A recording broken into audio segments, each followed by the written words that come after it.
بسم الله الرحمن الرحيم. الحمد لله رب العالمين، والصلاة والسلام على نبينا محمد عليه أفضل الصلاة وأزكى التسليم، وعلى آله وصحبه أجمعين وسلم تسليما. قال الله تعالى: فاذكروني أذكركم واشكروا لي ولا تكفرون. Allah dit dans Sourate Al-Baqarah: Souvenez-vous de moi donc, je vous récompenserai. Remerciez-moi et ne soyez pas ingrats envers moi. Subhanallah.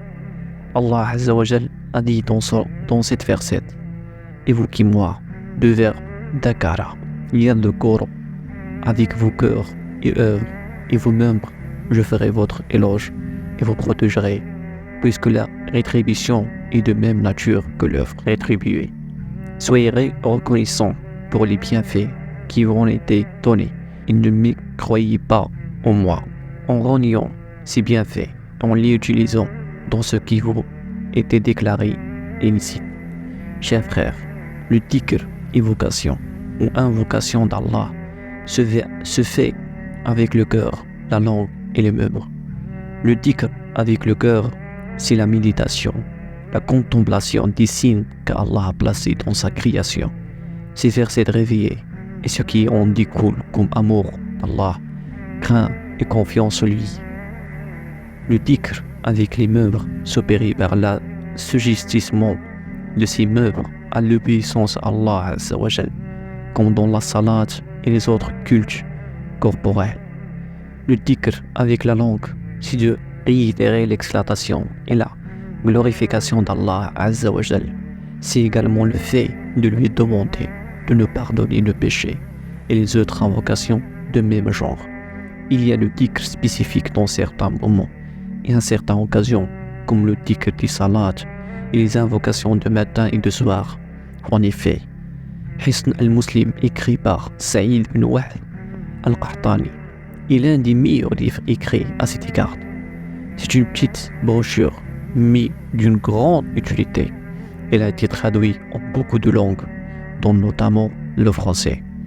Il y a également le dhikr, qui n'est pas lié à un moment déterminé et qui est recommandé aux musulmans de formuler abondamment. Ce dhikr, ce sont les exaltations, les glorifications, implorations pour le pardon des péchés et les autres invocations de même genre. Quant au mérite de dhikr, il est mentionné dans le Coran et la Sunna, ce qui démontre le degré très élevé de dhikr et indique que cela fait partie des meilleures formes du culte. Allah a dit: le rappel d'Allah, le dhikr, est certes ce qu'il y a de plus grand. Selon Imam Qatada rahimahullah a dit en interprétant ce verset, c'est-à-dire qu'il est le plus grand que tous les autres actes cultuels. Il est confirmé que le prophète alayhi salatu wassalam, informant dans le hadith rapporté par Ahmed et At-Tirmidhi ibn Majah rahimahullah, que le dhikr est la meilleure et la plus pure des œuvres.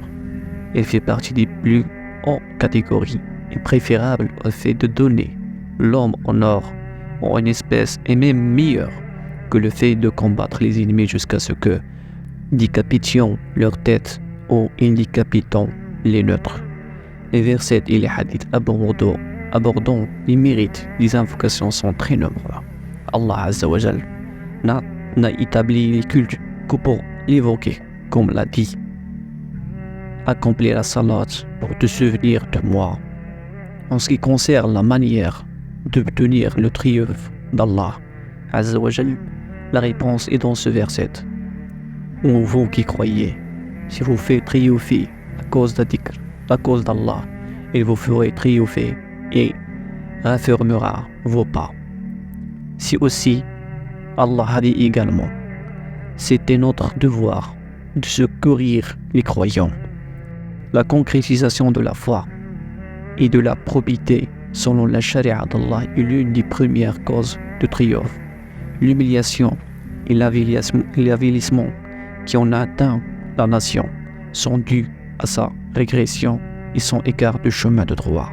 Pour ce qui est de dhikr, pour que la miséricorde d'Allah descende, les invocations en général sont propices à attirer la miséricorde d'Allah subhanahu wa ta'ala. Allah a dit: invocateurs se vont d'Allah et invocatrices.